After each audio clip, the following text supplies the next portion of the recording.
Kazu's on your left. I swear he's not that short.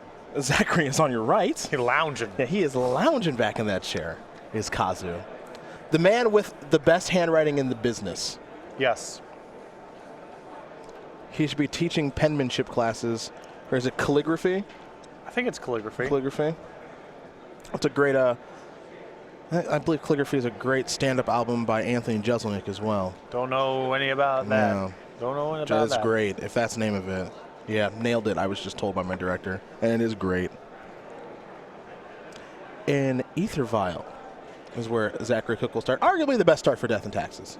Yes. A lot of these creatures play a lot better instant speed, and it also is worth so much mana on the first turn. Now, one thing Kazu will know now, however, is he knows exactly what he's up against. There are no secrets here.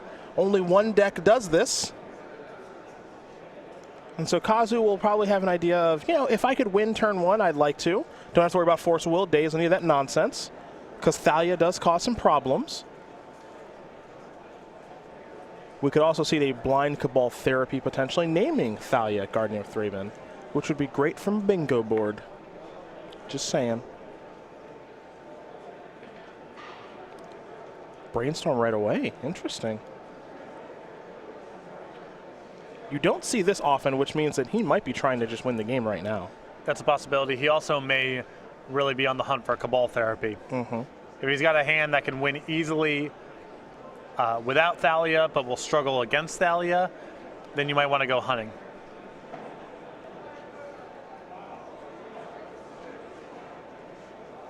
All right, Kazu's going to put 2 cards back with the Brainstorm. Maybe they're Gataxian Probe, perhaps? Chrome Mox. Yeah, Chrome Mox is a really good argument for going hunting, too, because I was thinking, you know, the Cabal Therapy is a little bit painful if you have to go and crack a Lotus Petal, but if you're going to be doing this anyway off of a Chrome Mox, then it's basically free to go hunting. Blind hit with Cabal Therapy. Count it. Nailed it. 2 Stoneforge Mystics or a Schadenport. That's all Zachary's got working with now. He'll play Port. He'll tap Underground Sea. Violet 1. I'm working my way. A comeback victory here. Actually, I take that back. For me to win that row, I need player gets a card with a wish.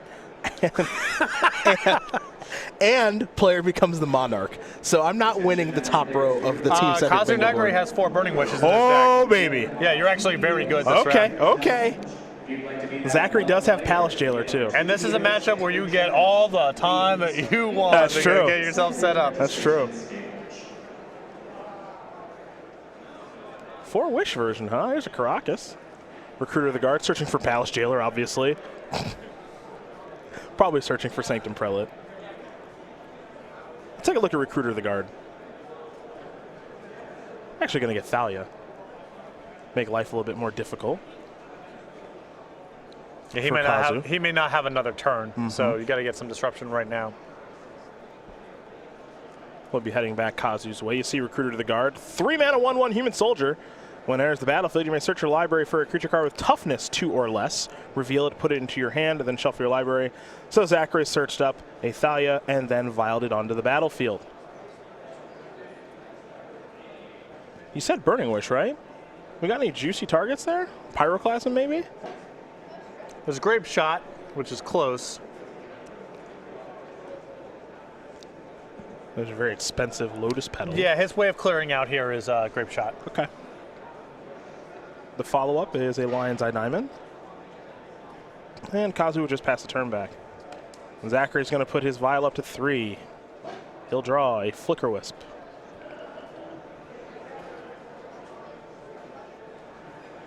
Here's an attack for 3.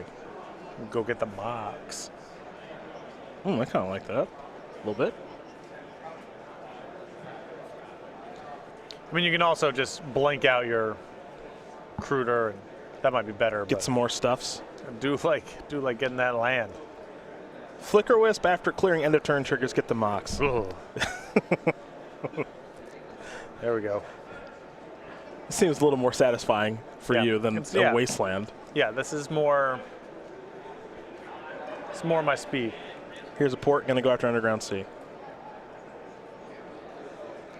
And you can see what we were talking about a little bit earlier before we went down to the match. If Death and Taxes can get out of the first 2 turns without catastrophe striking, it gets really good. You can see they have a lot of disruption here and a lot of pressure.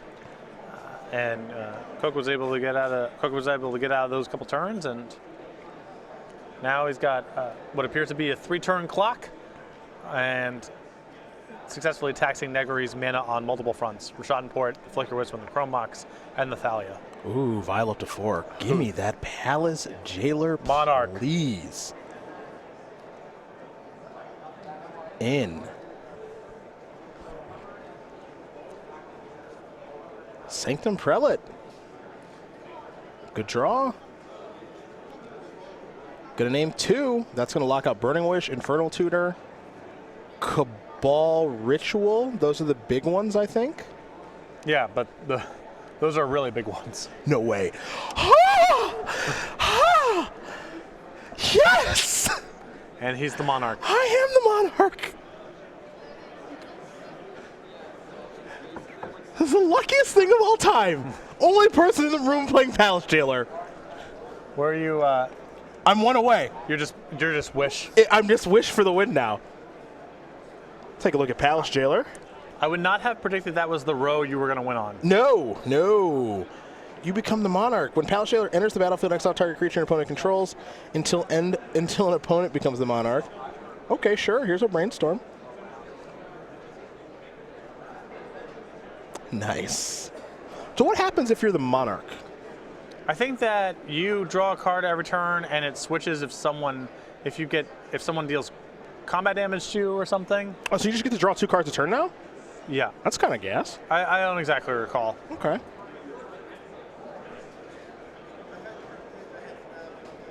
Interesting.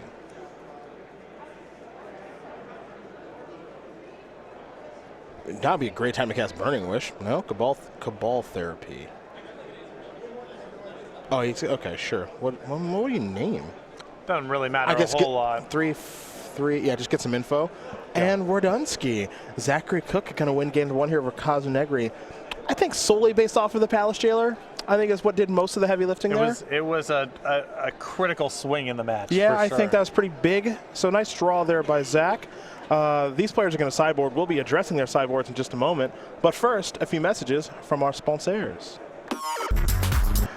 We're back, everybody. Cedric Phillips, Patrick Sullivan here in the booth. SCG Worcester, hashtag SCGWOR. All weekend long, and joining in on the conversation is Zachary Koch is up a game here over Kazu Negri. Death and Taxes up a game over Storm. Off the back of Thalia and our good friend Palace Jailer. Sort of, kinda. As we take a look at Negri's sideboard, you'll see 3 Abrupt Decay, 2 Xanted Swarm, 2 Chain of Vapor, 2 Empty the Warrens, a Pass in Flames, a Grape Shot, a Tendrils of Agony, a Dark Petition, and a Teletman Performance because he is playing Burning Wish in his deck. What do we like? Some amount of the removal here. I wouldn't go to Empty the Warrens. I think Empty's really bad against decks that have Stoneforge Mystic because it takes so much to be able to be Batter Skull. But the Decays, probably not Chain of Vapor, but the Decays I'd bring in. For Zachary, he's got 2 Rest in Peace, 2 Surgical Extraction, 2 Either Sworn Cannons, 2 Council's Judgment, 2 Gideon Ally Zendikar, along with a Lean and Relic Warder, a Sword of War and Peace, a Pithing Needle, a Path Exile, and a Containment Priest. I like the 1 copy of Needle here, and I would bring in the anti-graveyard measures too, the Rest in Peace. Surgical Extraction, Either Sworn Cannon is made for Storm matchups. A lot of good options there for Koch and Negri. So these players are going to take a look at their opening hands. We'll be underway here in just a moment, and it looks like they're just waiting on the green light from us.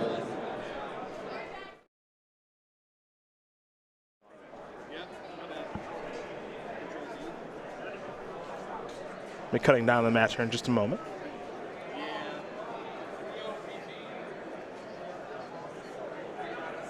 Things got a lot better for Death and Taxes after sideboard. Winning game 1's pretty big. Yeah, that's true of a lot of these kind of, for lack of a better term, mid-rangey decks.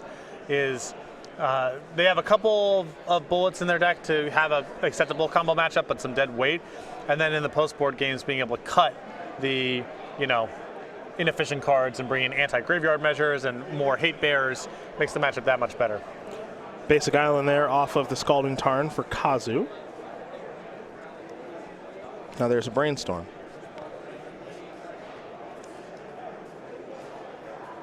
Three cards coming. 2 will be going back here momentarily for the former Open champion, number 19 on our Season 1 leaderboard here in 2018.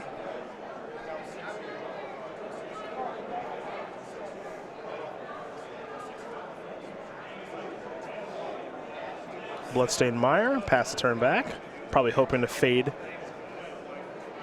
the old Thalia here. There's a port. No fades allowed. There is Thalia. I can't imagine Koch keeping 7 on the draw that didn't have either turn 2 Thalia or turn 2 Aetherborn Canonist. Basic swamp there for Kazu. So he fetches away from the Brainstorm.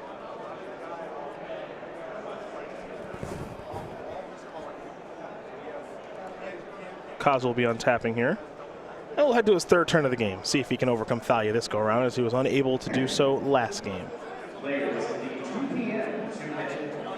Players in the 2 p.m. Standard Challenge. And do remember, Negri pretty familiar with the Storm archetype, winning a modern open last year with it. Do see him play Elves a lot in Legacy, but has made the switch over to Storm here most recently.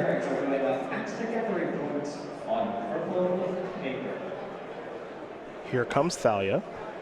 2 first striking damage. Gonna bring Kazu down to 16. There's a Mistress Factory. Nice little one of there for Zachary. And now Stoneforge Mystic on the hunt. Could be Batterskull, could be Sword of Fire Knights, could be Mazawashite, but it'll be the Germ Token Maker in Batterskull. Kazu is going to sacrifice his Polluted Delta, get himself a Bayou, and perhaps an Abrupt Decay on the way? Well, if he's got an Abrupt Decay here for the Thalia, Koch has shields are down, unless he has Surgical Extraction in hand. So we might be, this game might be over in short order here. Well, there is Abrupt Decay to take care of the problematic Thalia. Kazu will draw, and can he go off now? Looks like he may have picked up a copy of Gataxian Probe. Yeah, check it out. See if there's a Surgical Extraction or anything else that costs 0 that you got to worry about here. And there is. There is Surgical. So you nailed that, partner, as I see 2 Mirren Crusaders, a Batterskull, a Flicker Wisp, and a Sarah's Avenger in hand. But going off through Surgical Extraction, if you have enough mana, is not the hardest thing to do. And drawing an Ad Nauseam makes it even easier, though the life total is 13 right now for Kazu. Although Ad Nauseam is kind of the way you would want to go ideally because it circumvents all the anti-graveyard stuff. Here's Dark Ritual. And we got to get our Storm Tracker out here as we're up to 2. 3 black in the pool.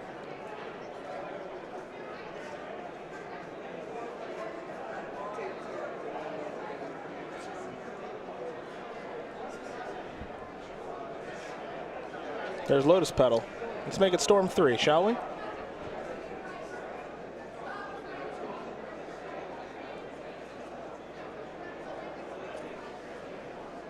Be cracking that for a red, perhaps? For Rite of Flame. So spell 4, 2 red, along with 3 black floating here for Kazu.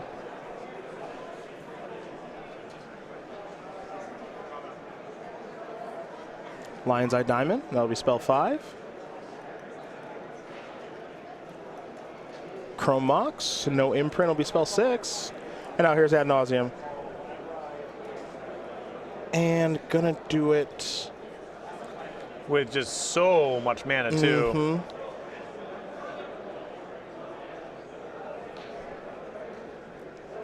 Yeah, using the 3 black and then a little bit of actual mana. 2 red floating along with an LED that Kazu has not cracked yet. A little surprised that Negri didn't crack in response. I'm a little surprised as well. I guess he wants it in the event that he bricks this turn and then needs to go and try again next turn. But the 3 mana seems like it potentially could make the difference. Just only 1 red floating. See both players making sure the mana is where it's supposed to be. And he has not made a land drop this turn, so if he finds a black source of mana, he can restart with all the rituals and such. Like you, though, I am a little surprised not to see LED cracked holding priority. And Zachary and Kazu making sure they have the right number of spells here as well, up to 7. All right, it's been a minute since I've done this. Abrupt Decay, 11. Oh, I had to go back. I missed 10, 9, still 9. We'll get to what you missed in just a moment. This is 8, 7, still 7, 5. That's a bingo winner. I think it's cast. He doesn't have, but does he have enough mana to do anything? Still 5. And this is where, the Lion's Eye Diamond crack in response is, I mean, Negri was plainly mindful about it. I think it had to just be a function of him wanting to hedge in case he failed this turn. But 3 extra mana right now would make a big difference. He's down to 3 life now with the reveal of that Burning Wish. And he did not find a ton here. I mean, he's got mana to work with. But I think this might be good enough to go. Well, now it's like, part of the problem here is, can he get to double black to be able to actually cast a Tendrils? Well, I think he should be able to, right? Because there's 2 Chrome Moxes. I believe there are 2 Chrome Moxes. And a pedal. Petals. Yeah. That shouldn't be the blocker. So he should be able to do this pretty easily.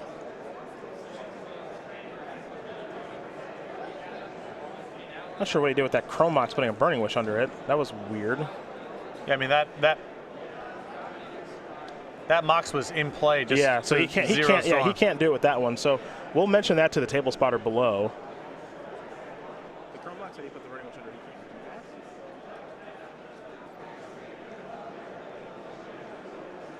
that. Oh, actually, yeah, he responded to the Chrome Mox with an Ad Nauseam. Oh, because Ad Nauseam is instant. Oh, wow. Okay, yep, Gotcha. That's pretty smart. Here's Burning Wish. Bingo! Bingo! Was his name O? Well, since we still got to talk about second place here.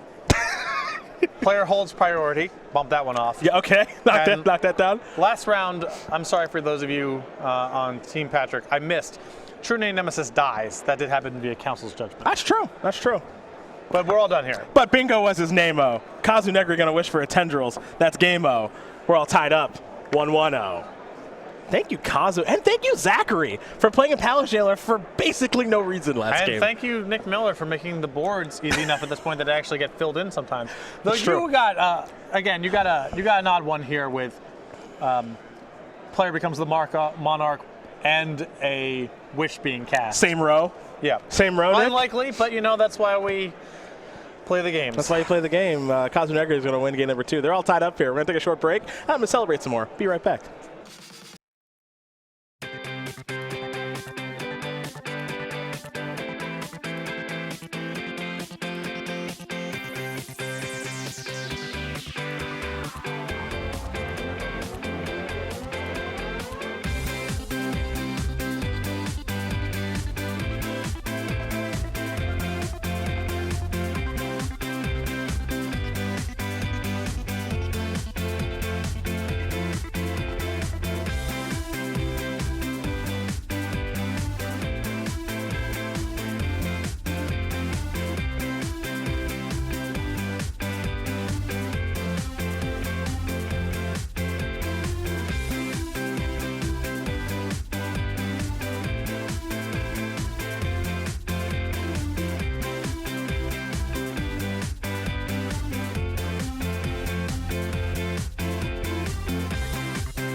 Welcome back. Cedric Phillips, the bingo champion, against Patrick Sullivan, playing for second place in bingo. Which, second's admirable. Well, it's already done. I mean, we're done. Second's not bad. At SCGWOR, hashtag SCGWOR for your tweets all weekend long. As you see the sideboards there for each player yet again. Not sure much is going to change. That's why you see the sideboarding going very quickly. So we'll take a little look here at Kazu Negri, former Open champion, is a 21-year-old from Morgantown, West Virginia, where the University of West Virginia is. Yes. Go Mountaineers. 2 Open top 8s, 1 win last year with Storm. He's an iced coffee enthusiast, wants to own his own Dunkin' Donuts. That's a goal I can believe in. He and I can talk about that. Best handwriting in the SCG Tour, not close, and runs, what? A 4.540 is... That's fast. Yeah. That's like an NFL, not a speed NFL player, but that's like an NFL player. That's really good. That's really, really good. Jeez, wow, that's Kazu Negri right there. Youngster, 21 years old. I feel like we've been seeing him for the past 5 years on the SCG Tour too. I didn't know he was so young. And so of these facts, I haven't seen the 40, but you don't make that up. But he does have the best handwriting. It's not even remotely close. I don't know who second place would be. For best handwriting? I don't know. It's all tied for last. Everyone's handwriting is so bad. Much like me in bingo. Yeah. I also like his Telemann performance in the sideboard. Yep. As we're going to get ready here for game 3. These players are going to be given the green light, so we'll pull these sideboards down and get ready to watch this third and final game. Telemann performance to wish for to kill lands. Love it. Yeah, that's great. I love it. So easy to do, too. Yeah. You can't stop it. Yeah, I absolutely love it. Vile to start here for Zach. And what I really like about that plan also is because lands can make it really hard for you to generate a lot of mana in one turn, because of thorns and such. But it's not that hard to go 3 mana Burning Wish. Next turn, cast this. Yeah, cast this. You can lose. break it up over 2 turns, which is nice too. The Taxian Probe will show you a hand there of Phyrexian Revoker, Thalia, Guardian of Thraben, and just a couple of lands here. It's a hand that Zachary cannot send back. Yep, it's got Thalia, it's got Vile, some stuff to do. Not a great hand. You would like a little bit more action, but certainly not a mulligan. Polluted Delta, and Negri will pass the turn back. And like Kazu, I also would like to own a Dunkin' Donuts. Best in the biz. That's how I know he's wise. He doesn't want to own a Krispy Kreme. No. Smart. Those aren't donuts. A 4/5/40 is intense. Okay, that's fast. Yeah. That's really fast. I actually kind of want to see what my 40 is now. It's I mean, it's not that. I know it's a not much that. higher number. Yeah, I know it's not. Wow, how dare you? I run every day. Well, you're in your 30s. Consider 32 as of yesterday. Considerably past your athletic prime, as opposed to Kazu Negri, 21 years old, still in his prime years. Yes.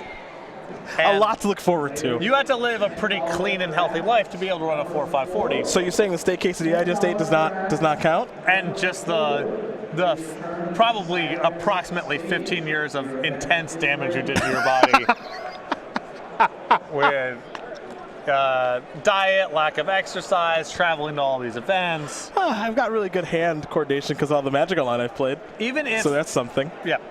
Even if you devoted yourself if that was the only thing you did, it would still be really impressive if you could get to a 4/5. And every day that goes by, it gets harder. Yeah. Because you are not training and getting older. We're not getting any younger. Yeah. That's for sure. That includes Kazu as well. We're going to get a port activation on a fetch land here. Okay. Let's take a look at Phyrexian Revoker real quick. Can't name lands. I'm pretty sure it can. I always like to make sure because of that and Pithing Needle. No, because people would just cast it on turn 2 all the time in modern, just try to get them. Just naming Scalding Tarn. Yeah. Just try to get you. Yeah, activated ability. Scalding Tarn. Of course, it's once again, it's Scalding Tarn.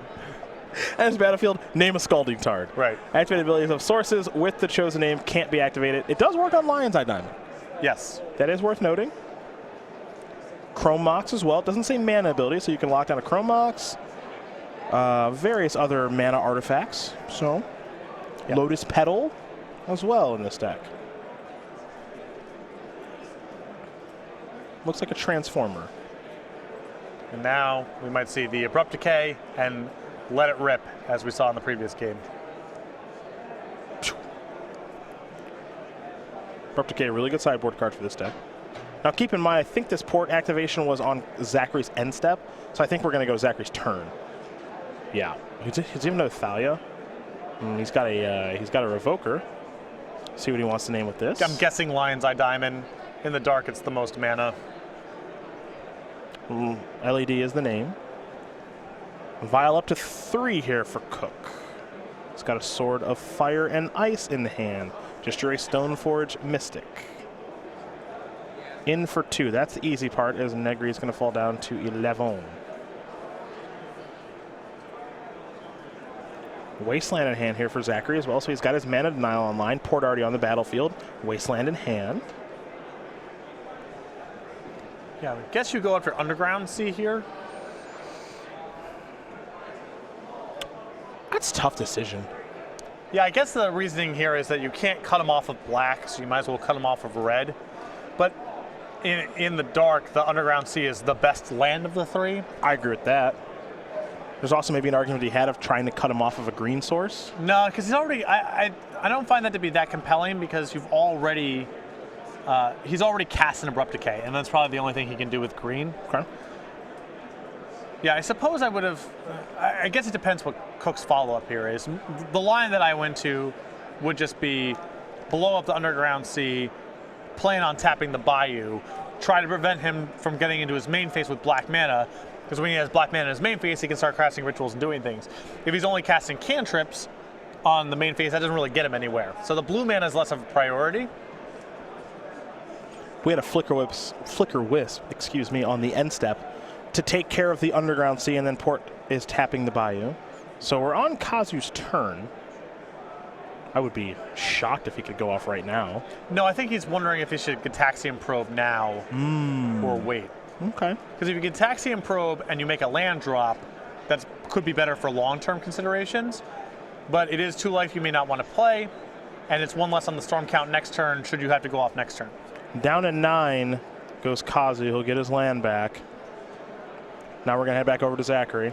Although I guess from Cook's perspective, if you've seen Burning Wish, maybe you're just supposed to cut him off of red. And you know he has Rite of Flame.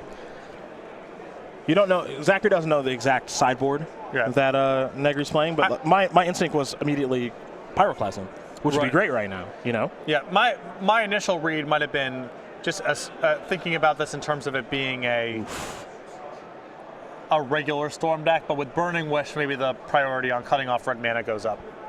Here is a Chain of Vapor on Phyrexian Revoker.